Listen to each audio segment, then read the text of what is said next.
Some time ago, when I changed companies, I was lucky enough to be assigned one of the most important properties we had to sell. It was a very well-equipped cabin that previously belonged to a famous singer. In fact, it even has a small recording studio. It was a small cabin, but extremely luxurious, and the road around had been built very carefully. Despite everything, I seemed to be in the middle of nowhere. I had to look for it in a very specific way to get there. For a while, the road seemed to end, and the navigation apps did not take you to it. It was surrounded only by mountains, and the nearest town was a few hours away by car. A true beauty, yes. The owner had been indecisive for several years and asked me not to show it, although it finally coincided with my arrival that he would make the final decision to finally sell it. It was going to be difficult to sell it. The price was not affordable, and it was difficult to get there. It was for a very specific person's profile, who had the resources and was as extremely jealous of his privacy as to want to be there.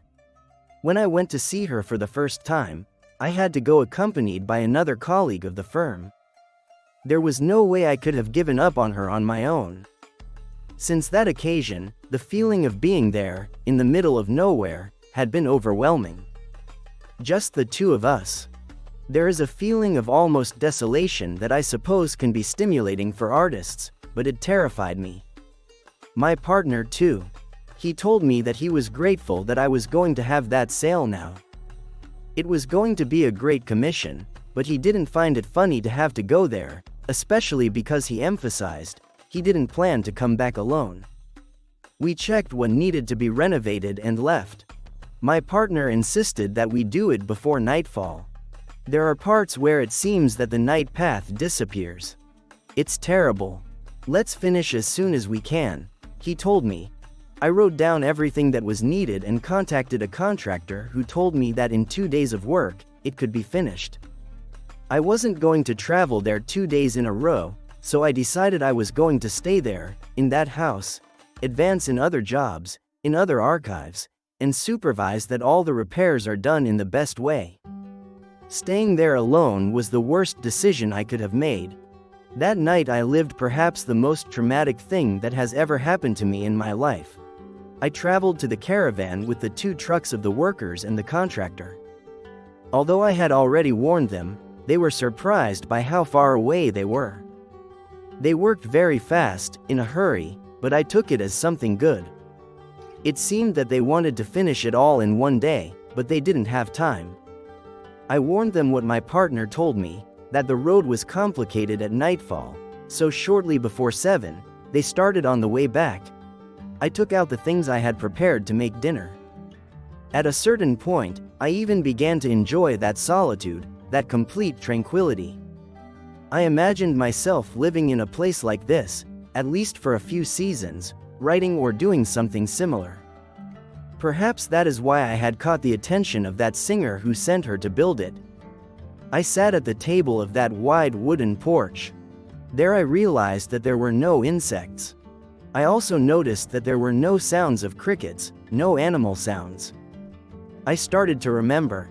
I had not seen any animal, nor a squirrel, in the entire journey since one leaves the main road and takes that hour and a half of terracotta to get there. It was at that moment when I thought I saw something. Something that I first thought was pareidolia. That phenomenon that makes you see faces where there are none. I thought I saw a face. A woman's face, completely white, among the branches of some trees, as if there was a figure standing there, and only her face was showing. I stood up. I took a few steps towards what I thought I saw, and it didn't move. It was my imagination, I was sure. So I just went back and started working in the studio. And although, I repeat, at that moment I was sure it was just my imagination, I put all my confidence in the studio. There was an even more overwhelming silence. I feel that I could even hear my heartbeat. I dedicated myself to writing on my computer for a while until I noticed that the light was beginning to flicker. I realized that I had not checked the gasoline in the generator, and they had been using it a lot during that day of work. I opened the door. As soon as I opened it, I thought I heard a laugh in the distance. My first reaction was to think that the workers had returned, but it was absurd. It seems that they must already be arriving at the town. The same sound. It caught my attention. This time it was clearer. It was from outside. At first, I approached the porch. It could have been a bird, perhaps, making that sound that I could have confused with a laugh, but there was no other noise, and it was a strange hour, as if a bird that was not night was out there. I was going back to work when the same laugh caught my attention. I realized that I was coming from the same direction in which I had thought I saw that face a few hours earlier. I checked my cell phone just to remember that there was not the slightest sign of a place. A few kilometers from there, about 20 minutes, I got a signal for a moment. I remember it because there I had stopped with my partner to send a message the first time we went to the place. Then I knew what to do. I was going where? Would I go to the town? To my house? I was really going to drive 4 hours just to come back immediately afterward and arrive by morning. I entered the cabin. I began to feel very anxious. My chest hurt. I had no idea what was out there, and although all my logic told me that it was just an animal, it could not contain my nerves. Without thinking about it, I took the keys and ran to my car. I began to drive down that road that opened up through a vegetation that seemed thicker than the light of day. I drove and drove until the sound of the notifications coming to my cell phone made me realize that there was already a little signal. Minimum, but it was something. I opened my message application. I talked to some of my colleagues. They confirmed to me the workers who had arrived well, who would see me in the morning. I talked a little with my boss and my girlfriend. I calmed down. I finally could breathe. It was time to return to the cabin. It was obvious to me that nerves, loneliness, and silence had played a bad trick on me. Precisely for that reason, no one else wanted to go sell that property, to think of the juicy commission. It was difficult, but it was my opportunity to show that I could do it. I turned the car around on that narrow path with difficulty. A few hundred meters back, I had barely made any progress. When I realized that at some point I had made a mistake, there was no way forward, just trees. I had to go down, go back a few steps, try to locate myself. If it weren't for the car lights, the darkness there was total. I found the road 50 meters behind, in an almost imperceptible curve. In fact, there were many entrances that looked like a new path and did not reach anywhere. At least at night, they looked like entrances. I thought that from above the area, a labyrinth should appear. I was going to be better, calmer, but when I got to the cabin, I realized that the door was open, the lights off. None of the two things had left them like that. I went in to check and saw that everything was normal, or at least that's what it looked like. I checked very well, but there was no one. Then I checked the generator, and it didn't have gasoline. There was a possibility that it simply had not closed well and the air had opened the door. The lights simply had gone out because the generator had run out of gasoline. I began to convince myself that the anxiety, that everything I had wanted to see was just my predisposition to always have the most pessimistic ideas, the most crazy thoughts. I repeated, nothing was happening. I was in a cabin in the woods, far from everything, but that was all. I was in the back looking for the gas tank for the generator when I heard something else. Steps. The steps of someone walking inside the cabin. I closed my eyes and focused. I even pinched myself, as the ladies say. I pinched myself to know that I was not asleep, that I was not imagining it, that it was really happening. It was real. Someone was walking in there.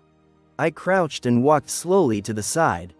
If someone was inside, I didn't want them to be able to see me through the windows.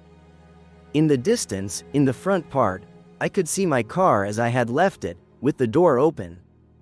I walked crouched to get closer. I heard that the steps inside were also heading towards the door. I heard them get to her. I heard them leave, walk down the porch. From my position, I couldn't reach to see who it was that was there, but we were less than 3 meters from each other. The steps went down the porch to the floor of the grave, and not knowing if they were going to walk to the side where I was, I threw myself to the ground and rolled to get to the floor of the cabin. The space under the floor was enough to hide. I couldn't see, but I could hear the steps around her, around the whole path of gravel. After a while, I stopped listening. I focused on making the least possible noise. I was very tired. It must have taken half an hour there until I was sure that there was no one nearby, and I decided to leave. I approached to close my car. Everything was in order. I entered the house and secured the doors and windows as well. Yes, everything seemed to be quiet. I tried to stay awake. That was going to be the plan. Sleep until the workers arrived the next day. They were going to arrive very early. Everything was going to be fine. I kept repeating myself. Everything was going to be fine. However, around 3 or 3:30, I was already dying of sleep. My eyes were closing. I thought I might be able to sleep. I would lock myself in the studio. Nothing would happen. I'd been listening for hours, and I didn't see anything strange. I looked for some water, a blanket, and a pillow. I let out a glass of water. The alarm of the car had been turned on. I ran by reflexes to the window to look out. Illuminated by the light of the rooms of the car flashing, I could see a figure running towards the trees. It was a woman with a tunic, but it was very strange because the legs were very strange. It was noticeable. The knees were bent back like a dog's. I let the alarm ring until it fell down, and then I lay down next to the door. I couldn't stop thinking about what I saw. I couldn't stop thinking. I couldn't stop shaking. With the first rays of the sun, a sound came from afar. A motor. It was the sound of a car. An old car that made a lot of noise. And I could hear it very far away because those mountains moved the echo for kilometers. One of the boys who had worked the day before arrived, but accompanied by local people from the neighboring town, who had got to help at work that day and finish it in a single day. One of them noticed my eyes and told me that while I was alone there, I was going to stay without sleep. At that moment, I could not ask him anymore why he started working, but at lunchtime, I approached him. The 3 people who were leaving the town were somewhat surprised that I had been left alone. I don't know why, but with all confidence, I told them what I saw. I was not ashamed. At any other moment in my life, if for some stupid reason, I had been ashamed to tell what had happened to me, but at that moment, I did not have it. The 3 of them looked at me with total seriousness. One of them was even feeling as if he understood me. When I described to them what I saw near the car, they confirmed to me that I had run into a legend of the area, but it was not the only thing I was going to run into. While we were talking, I came to the conclusion that this, whatever it was, had to approach the car to make the alarm ring, and this car, like all the others in the company, had a front camera and one backwards recording with a motion detector. I could wait to return to the city that same day in the afternoon and review the recording. To be able to see that thing with luck, whatever it was in front of me. To realize if it was something real, something like what the workers of the place described to me. I would die to see it. It seems to be a legend. It's very strange to face things you can't explain, with an appearance, with a phenomenon that suddenly shows you that there is a world of inexplicable things out there. When I had to spend that terrible night in a cabin, that night in which I thought I saw things, beings that are not natural, in which I experienced the greatest fear I have felt in life, for me it marked a before and an after. We finished working around 5 in the afternoon and set off on our way back to the city. The workers of the nearby town looked a little nervous to be there. They did it all day, and I don't know what happened with the passage of time, but then it was a feeling that was also seen in the others, even among those who were going from the city, who in theory did not know any of the stories that surrounded that area, those mountains. We stopped in the town on our way back. I invited everyone to eat because no one had done so before. The guys from the place ate with us before going to their houses. I was very lucky that they gave me their contacts because, hours later, when I got to the office, I received a text message from the contractor telling me that if it was required again, they would no longer go to the cabin. The pretext was that it was very far away, but the pay was good. They had a contract with us that they were risking for that negative, and also, they had already gone on multiple occasions to places that were even further away. Everything was very strange. I took the camera from the car to check if something had happened, but they told me it wasn't working. That was obviously a lie because we were constantly checking it, so I asked the guy from the technical support to give him a good check, who urgently needed the images from the previous night, and promised me that he would recover them. I spent the following days so focused on other properties that I even forgot for a while the ugly experience I had had in that place, until my boss told me that there was someone interested, that I would have to show her and wanted me to take Andres, his son, so that he could take experience. Andres was a good boy, extremely intelligent, despite only being 19 years old, although most there did not want him, thinking that he was going to work only because he was the son of the owner. I appreciated also the fact that I didn't have to return alone. It was going to be crazy, ridiculous if I told my boss that I was afraid of a cabin. It never crossed my mind to tell him. Perhaps that is why it was very easy for him to tell me that he already had 2 more clients sighted for the day after the first, and tell me that we stayed that night in the cabin so that we would not make the return trip. I prepared myself very well for this vocation. I carried extra gasoline in case the generator would fail, in case it ran out of gas. I carried a hunter's knife that belonged to my father, and I also carried, and I don't regret saying it, a cross, a blessed cross in the Vatican that belonged to my mother. I took it from the house without telling her. It was her most precious relic, so I had the doubt that I would lend it to her without having to explain to her why she needed it. Andres passed me in his dad's truck, an all-terrain one of those that are made to test everything. That calmed me down, although, for not being from the company, that one didn't have a camera. It was a very nice day. I tried to do it when we started the road. But as soon as we left the city, as soon as we got to the town, we noticed the black sky that announced a storm. From there, I called my boss.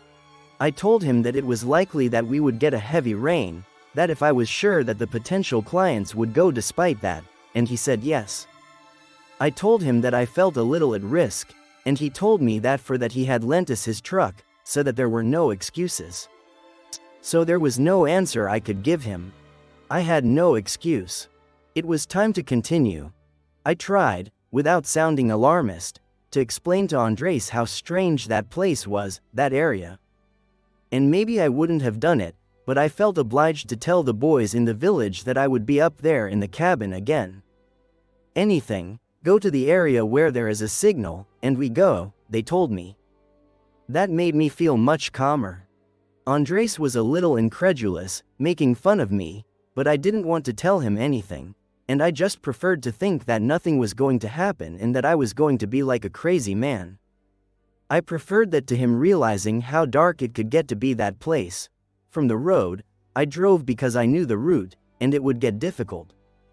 As soon as we got to the back of the road, the first drops of rain started to fall, as if it were destiny, as if everything was programmed. As we advanced slowly and the rain was still very light, Andres went under his window, and I too. It felt nice. The truck was made for that, to get wet, to get mistreated. But suddenly, I started to feel something I don't remember having felt. Every meter we advanced, I felt it was a meter more difficult to return, a meter to which I could no longer return.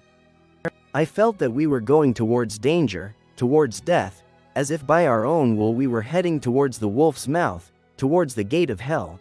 How funny, Andres said. I asked him, is it that you suddenly feel as if there are people among the trees, as if faces come out of the branches? I looked to the sides, and I also noticed it. I don't know, it wasn't like there were real people there, but like there was something in the forest. Like there were nude figures standing between the trees, but ethereal, ghostly. I stopped, and we realized that it was just an optical illusion with the movement. I couldn't explain the feeling of relief I had at that moment, that they weren't really standing there, looking at us. When we got to the point where there is a cell phone signal, I stopped and got out of the truck. I put a ribbon on a tree, a golden ribbon. I told Andres that in case of an emergency, that was the only point in kilometers where he could ask for help, communicate with the outside world. Okay. I'll be running over here to talk to my girlfriend, he said, pointing to his backpack, where he was wearing clothes to run. We continued on the road. We finally reached the cabin. We got out of the truck, and I stayed down, and Andres went ahead with the keys. However, a few meters from where the Porsche was, he stood still, looking in. I took my backpack, and I approached. I stopped at his side. I couldn't continue either. Do you feel it too? He asked me. Yes, I replied. There's someone inside. It was strange, indescribable, but we could both feel it. We entered and continued to have that feeling. Although we checked every centimeter of the cabin, we felt that there was someone there. Just as it started to rain harder, the client's truck arrived. However, it wasn't him interested, but two people who worked for him. A man of about 40 years old, with an appearance like an old-timey movie teller, and a young man of about 25, small in stature and thin, but with a much more imposing presence than his partner. By their interaction, we realized that she was the one in charge of the decision. Forgive that our boss has not come, but he trusts our criteria very much. He asked us to verify some things. If it meets all the requirements, he will come with an offer. We have no reason not to believe them. The person interested was the owner of a chain of self-service stores in the region.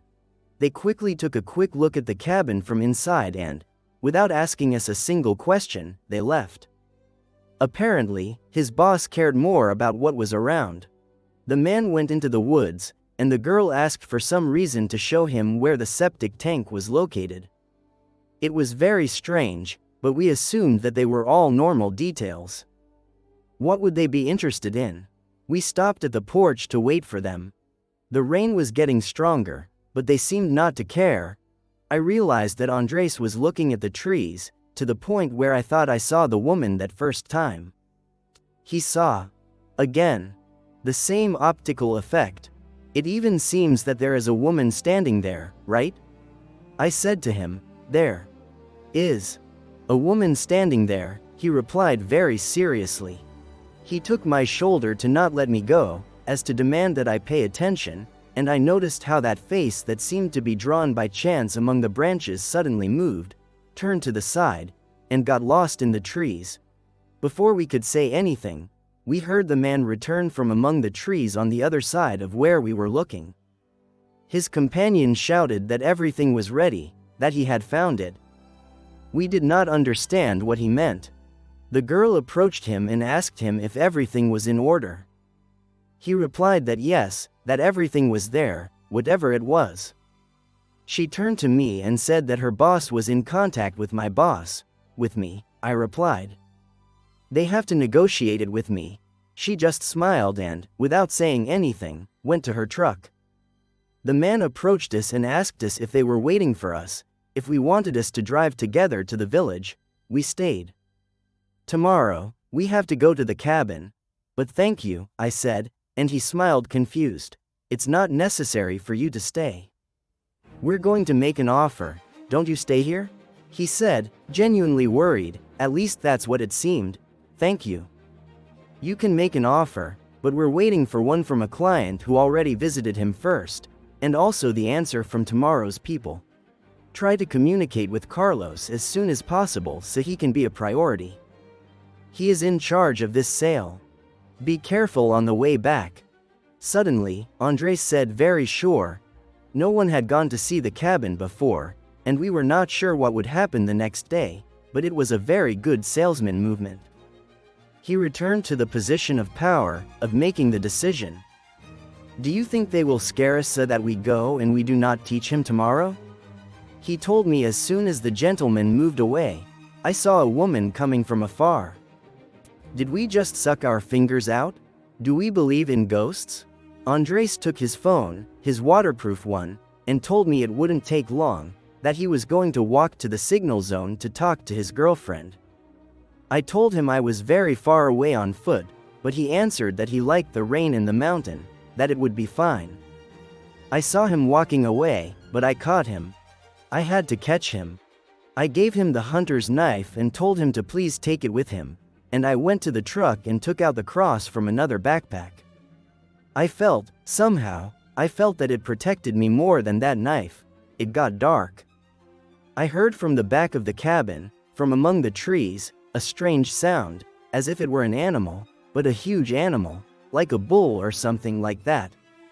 And then I could see how the branches moved, as if something was walking between them, but I don't know how to explain it, as if something huge, something meters high, was moving between them.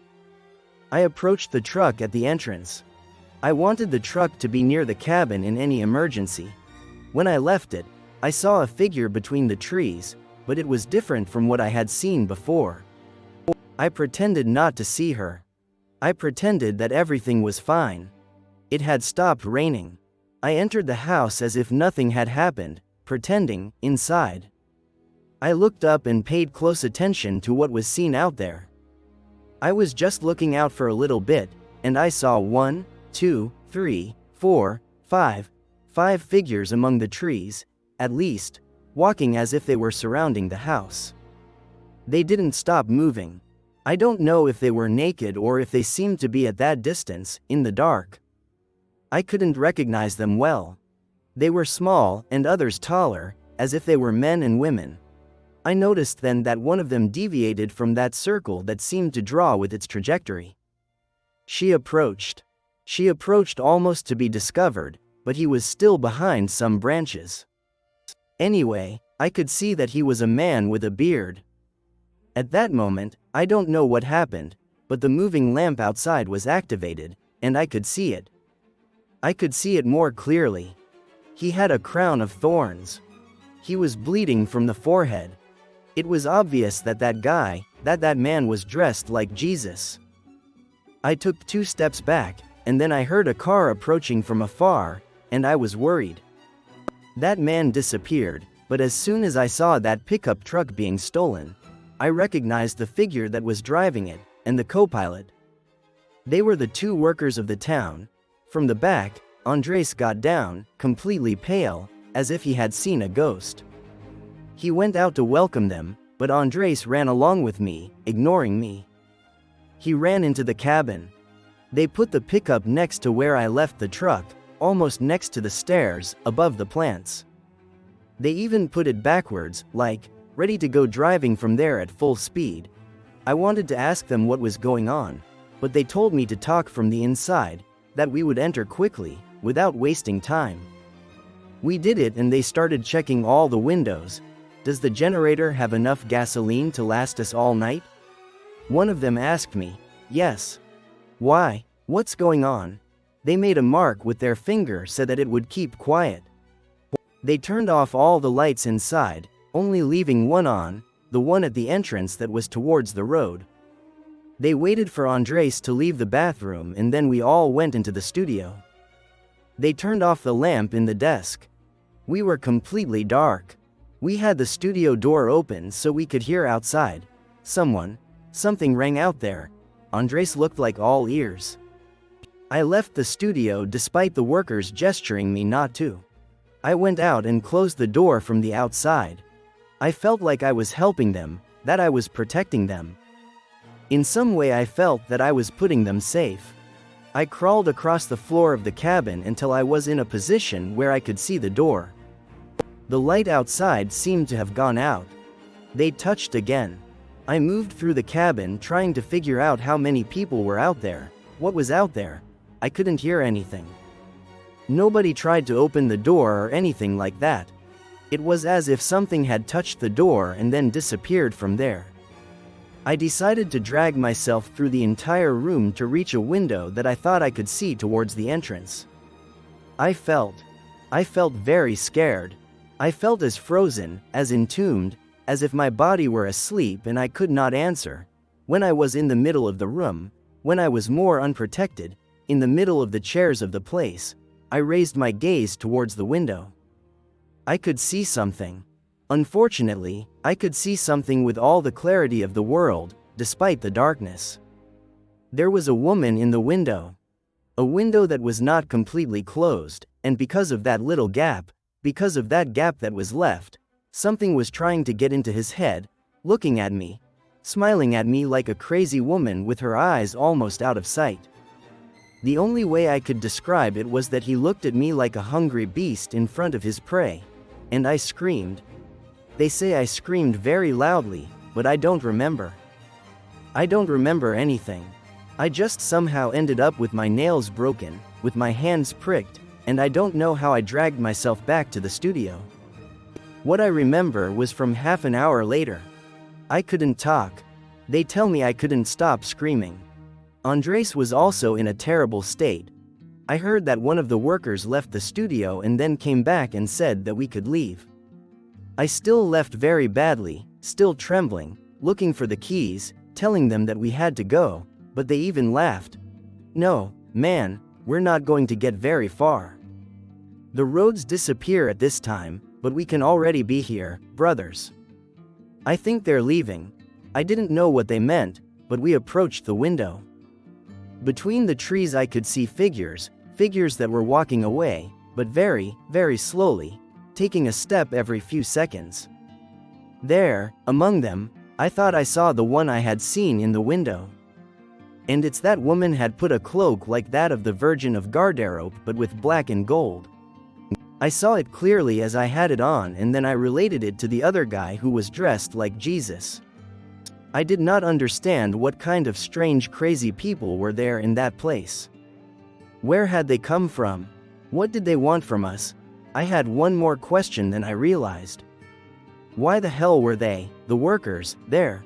If they feared so much those roads, those mountains at nightfall, why had they gone for us? Why are you here? I asked them. I had to trust their good intentions. There was no reason for them to lie to me. It was good that they knew we would be there. Notifying them was a good decision because then they were aware of the cars that were taking that road. When you leave your town towards the mountain, there are very few more, 2 or 3 settlements, groups of little houses, and the people of the town know well the people who live up there. That's why it caught their attention that certain cars went up. It is very obvious when it is people who are not from the place, and they had not seen that type of vehicles go up in that direction for years. First I thought of the buyers who went to see the cabin, but they assured me that it was not them who caught their attention, but 3 trucks that went up later, all the same, with the polarized windows. That had left them on alert. They said they had at least a year without seeing that kind of movement. They also noticed the clients, those who went to see the cabin for the buyer. When they left the lift, they noticed only the vehicle, but when they came back, they took their little workshop with the truck scratched and full of Volvo and with branches on the front.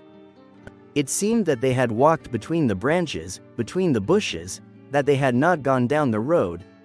It was also extremely hot and steaming from the engine, as if it were an old or damaged model, but it was a very recent model, and when they saw it go up, it was in perfect condition. The man who got off her car fell to the ground, and the girl who was driving asked them to please check the damage and tell her if she could make it to the city. Apparently, the damage was superficial. They couldn't locate it because it was so hot, and they asked what had happened. The young woman asked them to just fix the truck enough to be able to follow her path, and she moved away to talk on the phone. The man who was with her started to recover the air and said that an animal had crossed them, and that it had caused them to get out of the way, to fall into a little deep ravine, but that luckily the truck had managed to advance with the 4x4. But that animal had followed them for kilometers. Oh, crap, there are very few deer around here. I don't know what kind of animal could have made them get out of the way and then move through the forest, said the man, when he seemed to shake again, as if the mere memory would terrify him. We were normal, and he threw us over. He was walking on 2 legs, but he wasn't a person. He wasn't a woman, although he didn't look like it, but his face, his mouth. It didn't have to be more descriptive. They already knew about that legend. They knew about the stories, about what they told, about everything that happened to those who were not from there, those who entered the forest for a walk, what they told that they came to see, what they said that surrounded me at night. All the people of the place knew the stories, but it was very rare the one that had suffered them. There were few people who said they had seen her, had seen that woman, if you can call her that. But those who fared badly if they ran into her, were those who went from outside. And many people didn't understand why, then. There was so much luxury vehicle heading to that area despite what was said. Was it that they didn't believe in the legends, or would it be precisely the opposite? I don't know why they decided to go for us, if I had fallen for them or because they knew that there would be more work with me. But the moment they told them that, when the couple told them what had taken them off the road, they finished checking the truck and then closed the workshop. And then they went up to the cabin. They tell me that very far from the area where there is a signal, more to the side of the road, someone suddenly crossed them. They were going slowly, alert, because it was starting to get dark. And something hit them on the pickup. It was Andres, asking for help, very scared. He said over and over again that something was behind him. That they would help him, that they would turn around and that they would go to the town. But they answered that they could not leave me alone there, and convinced him to return to the cabin. Between the trees, between the weeds as they advanced, they saw several figures approaching in the same direction, but they were not ghostly figures at all. They were people approaching the cabin where I was waiting for them, people who, when they saw them, didn't even flinch. Andres. No, he was scared because he had seen something very different. They arrived at the cabin just in time, and now they would spend the rest of the night with us. Nobody left that forest at those hours, and now we were there, waiting. After a while, the figures that had tried to enter the cabin, or that at least had approached to touch, had already moved away. Who were those strange people? What the hell were they doing there? Not even they could clarify it to me. Suddenly, I think I heard something in the distance and Andres ran to hide under the bed. I'm not lying to them. He ran to hide as if he were a child. And the others followed him, who also pulled me, scared. And the semblance of all had changed completely. His apparent tranquility had disappeared. It's her. It's her. It's her, they repeated. And although everything was closed, although we had secured the window, all of us, like little children, we all hid under the bed. Whatever was out there, his blood is not washed. I feel that I could tell them that it was literal because that's how I felt it. Andres there under the bed stopped responding. He had fainted. He lost consciousness completely and, in a way, I envied him. I hadn't seen anything and I couldn't stand it. Neither did they. It was something unnatural. It was like an instinct, something that told us that we were in front of a horrible presence. And then that kind of cry, something that made it clear that that wasn't a beast. There is no beast in the world that cries or sounds like that. No, there was something human, or well, conscious in that thing. And suddenly, out of nowhere, we could breathe. And outside there was a reassuring silence. I stood up next to one of the workers and we approached the door. Somehow, the fact that we no longer felt that terror of the past, indicated that that was no longer close. It's like I could feel it inside you, in your chest, when it was there, but not anymore. We left, and outside it seemed like there was very little air. Nothing was heard and, really, even we struggled to breathe. We managed to reactivate Andres and we all settled near the door, ready to run to the vehicles if something happened, if something else happened, but Andres looked very fragile. I felt that he would not endure another scare. It really worried me. Suddenly I touched my bag. I no longer had my rosary. I didn't have it with me. I started looking for him. I looked for him all over the cabin, under the bed, in the truck. He wasn't there. Where the hell had he gone?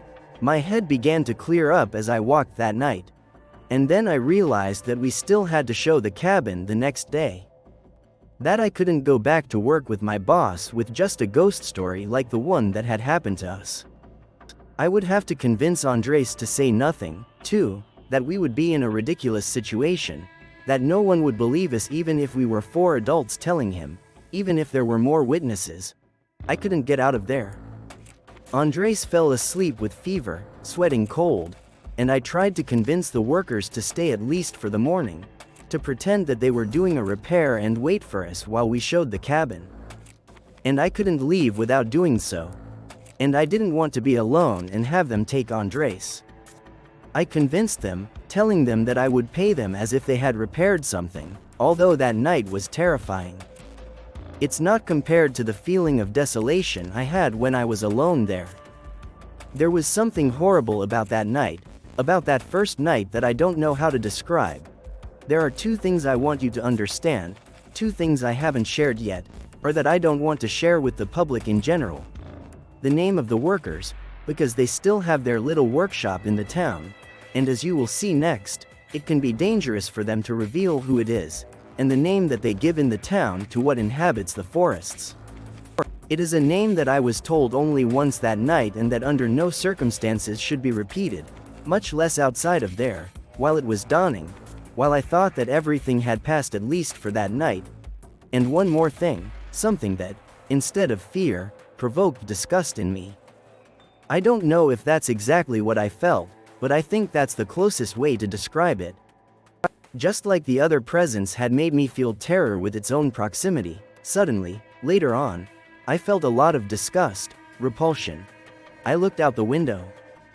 From behind a tree, from a trunk, I could see a head looking up. No hair, very white. The features, the eyes, the nose and the mouth, they seemed more like black spots, something very strange. It seemed more like a vision for the dream, for how tired I was, than something real. I couldn't assure you that that happened, but I thought I saw him look up and then run up the mountain too. He looked naked and skinny. I told the workers that I thought I saw something, and they said that was how it was going to be always. While it didn't dawn, there was always something going up there, up to the mountain. They are always going to be passing over there, to the door, to the cave. They even say that's why people come from far away, for the door. Everything comes out of there, everything goes there. They say that's why the is here, because they let her out of there, and there's no way to get her back in. When I asked what he meant, he only answered that he was talking about a door to hell. It was quite strange, to say the least, to describe it in some way, to know of this belief. I'm not saying that I think it's true. I swear on the lives of my children that not even I know what to believe, that if I were in your place listening to this story, I wouldn't believe it either. That's why it's so hard to share it. That's why I don't think anyone shares their experiences when something happens to them, something that goes beyond a paranormal phenomenon. Those voices you hear, seeing a dead family member at home.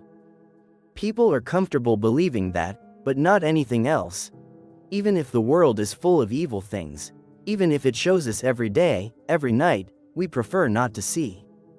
We preferred to believe that these things don't happen and that they're just crazy stories.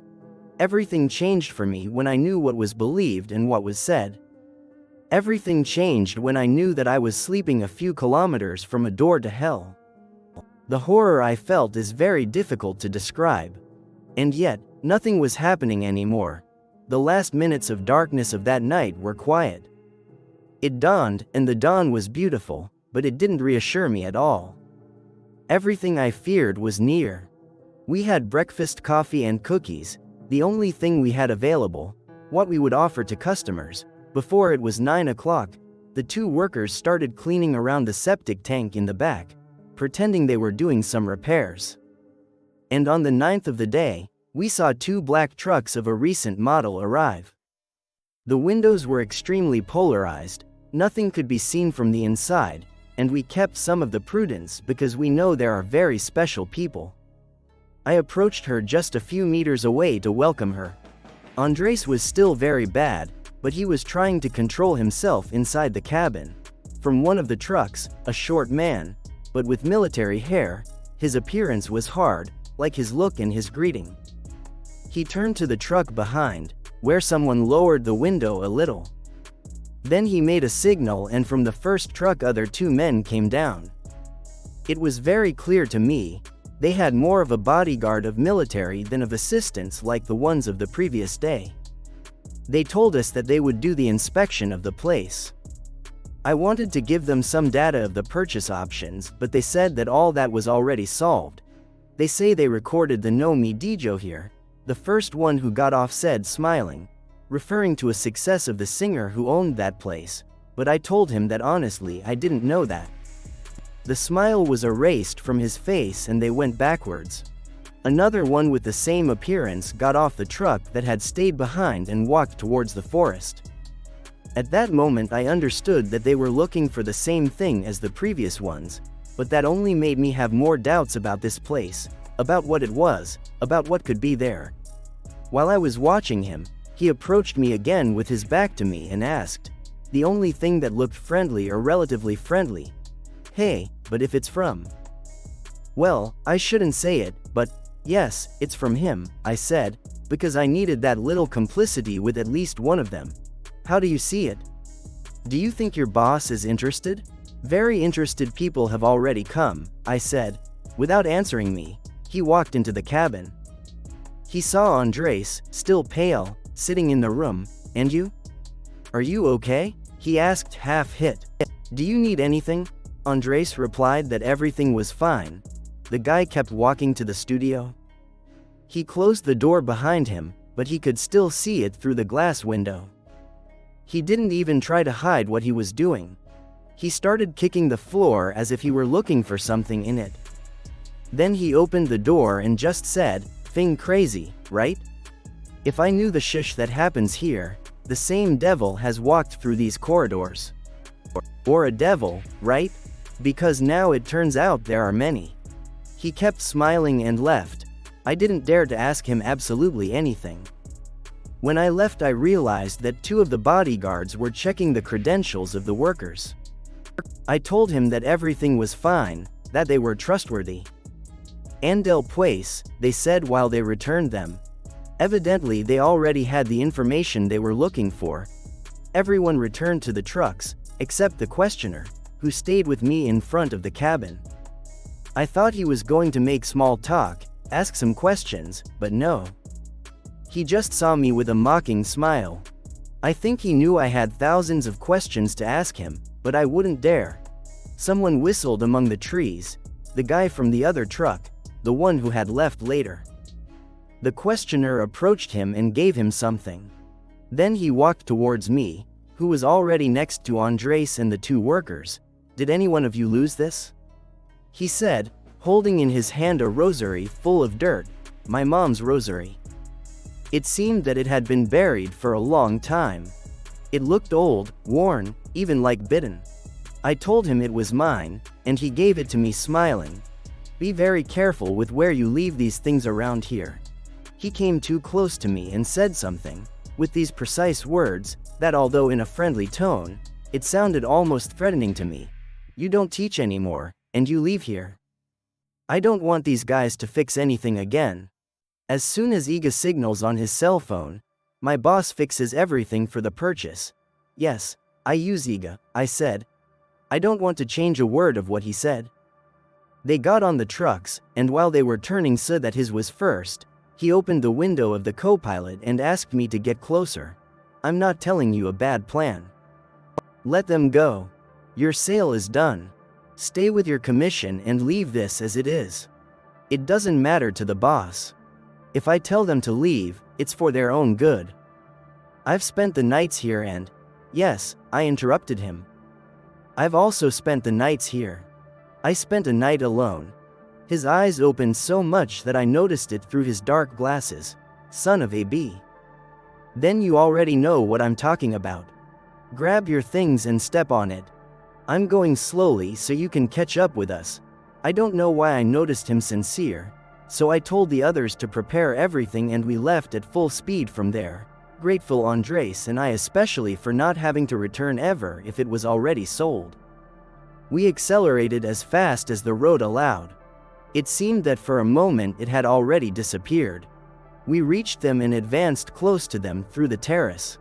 As soon as we reached the road, they accelerated as if it were an emergency. We immediately lost them. I called my boss and he told me that there were already 2 offers on the table, which was first the one of the people of the day before, but that we had to accept this last one. I didn't even want to ask him why. I bought some time on the phone to talk to Andres and try to normalize it before we went to the city. I told my boss that we would take a walk around the area and we would arrive at night. There are many beautiful things, many landscapes, so I guess he believed it. We arrived at the house of one of the workers. There he gave us the opportunity to keep Andres resting for a while, to sleep. We thought that surely when he woke up he would be better. The 2 workers went to his workshop and left us in the care of Don Teo, father of one of them, an elderly man, but of those ranch, that looked strong still. He was very kind. He arranged a cot for Andres to rest. A few houses from there, I saw a table on the sidewalk. A lady was selling homemade food and, without thinking, I approached and ordered something. The lady sat down with me when she brought me the food. She looked very interested in me. You also come to see her, young man? Come to ask her something. Don't do it. The last ones who came suddenly didn't come down. And they were those who came all the time. They always came and stayed there all night, but suddenly they didn't come back. And we knew that they were important people because the army and helicopters and everything came to look for them, but they never found them again. While the lady was telling me, it started to rain, and she moved me to a table under a little roof in her patio. With the rain, the few people who were around went into their houses. She disappeared from the street. I finished my food and I was saying goodbye. I didn't want to know more. I just wanted to sleep. I was dying of tiredness, but I was alerted by the shouts of Sandeo that had gone to look for me. The boy is gone. The boy is gone, he said. I ran out and saw that our truck was no longer there. Andres had lengthened in it, but why had he left me there? How was I going to get back? What was I going to tell his dad? Besides, he was very upset to drive. I quickly asked Don Teo how he did to get to the city to try to reach him. No, he said. He didn't go to the city. He went up again, towards the cabin. I thought, I couldn't do that anymore. I didn't want to go back up, not anymore. I asked Don Teo if he had said anything, and he only told me that he woke up touching his chest, that he was asking for his medallita, And then I wanted to have remembered it, a medallia from the Virgin that I always brought, that I had given to his grandmother, may she rest in peace, the mother of my boss. I couldn't believe he had come back for her. It was more difficult than looking for a needle in a haystack. I asked Don Teo for his son and he told me that he was not going to return soon, but that he wanted to. He could take me up. He saw me so scared, I think, that he offered it to me, and I was so desperate that I accepted. We got on a car, which seemed to be barely moving, and very slowly we started the way. Also, the windshield wipers didn't work, so we were going extremely slow. We reached the end of the way. We advanced a stretch down the ground, and he suddenly told me that he was coming, that the car wasn't going to give up, that it was going to get stuck, and I accepted. I had already done too much to help myself. So I got off and started running, and after about 20 minutes I realized with much relief that I was close to the place where there is signal. It was not past 5, but it seemed that the night was going to eat that place at any moment. I ran all I could for that place full of mud, of puddles, and about 200 meters, before arriving at the cabin, I found our truck. It was closed. I thought that at least that meant that Andres had left it like that. The thunder indicated that the storm was not going to be more than getting stronger.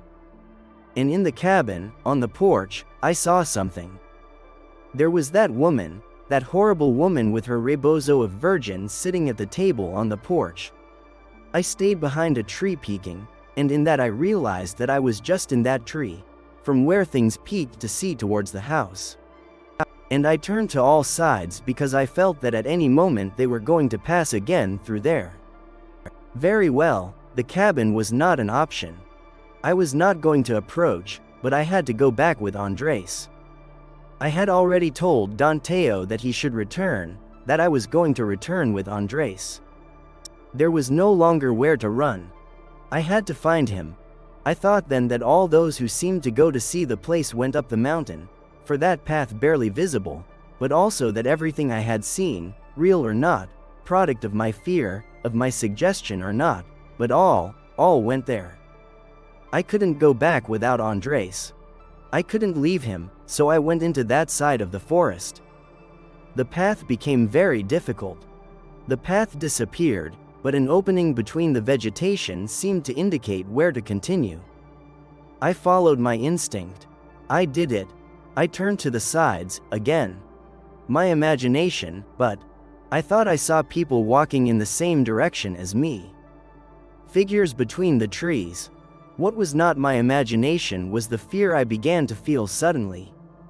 That indescribable terror. She was close. I started running as fast as I could, without a clue where I was heading, trapped in horror. I reached the edge of a runway. Downward, I could still see, with a little light, a cannon.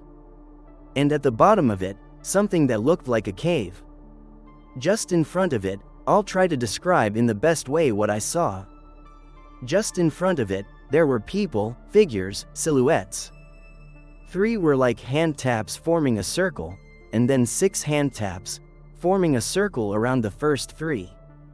Then others, and another circle. I couldn't count how many people there were, but there were 6 circles of people, one inside another. In that moment I saw a figure climbing towards me through the gorge, almost climbing because of how steep it was. It was Andres. "Let's go, he told me slowly but energetically, and we started running. I already have my medal. Suddenly, I don't know how to explain it, but we felt that we were very close to it. We almost stopped from fear. How it engulfed us, but we kept running down the road, almost by inertia. About 50 meters, luckily. By the luck of the light of a ray. We could see something that was walking just towards us, just along that path. That woman who was dressed like a virgin. Walking slowly towards us. And under the ray, I don't know what to believe. I don't know what I saw, but what I thought I saw, although Andres didn't, was that woman looked almost like a skeleton, as if she had just had skin, or had it rotten, or I don't know, as if it were a corpse walking. Until today I still convince myself that it was an illusion, that it was just the ray of light, that no one came, that nothing happened. We were looking for her, but we couldn't find her. We couldn't find anything that had come up, and some lights made me feel like we were back to life. They were the lights of a patrol, we thought at first. However, when we approached, we realized that it was a rescue ambulance. We arrived running, asking for help. Danteo knew that the police were not going up there for any reason, as if they had forbidden it, but that an ambulance was going to arrive. He saved our lives. The paramedics checked us, they attended us, and one of them took the keys to our truck and drove in it behind the ambulance back to the road. We were both shaking so much that we couldn't move forward. I told the boy who was driving the ambulance where we were going that we had seen people. That there were people back there.